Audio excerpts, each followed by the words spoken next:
总开关开上去，再开上去就可以了。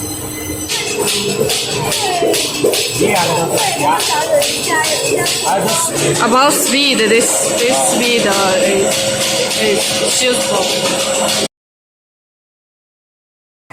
下次开机的话，就先启动，然后让它走顺畅了，然后再你要开机的话，就再按启动，然后让走顺畅了，让走顺畅了。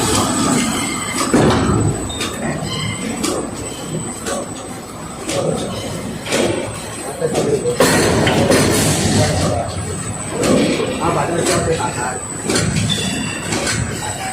速度稍微加一点。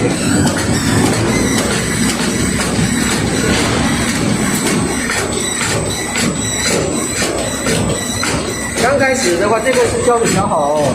刚开始会出现那个胶水啊，有调的不好的话，你要需要调这里来，调胶水的大小来。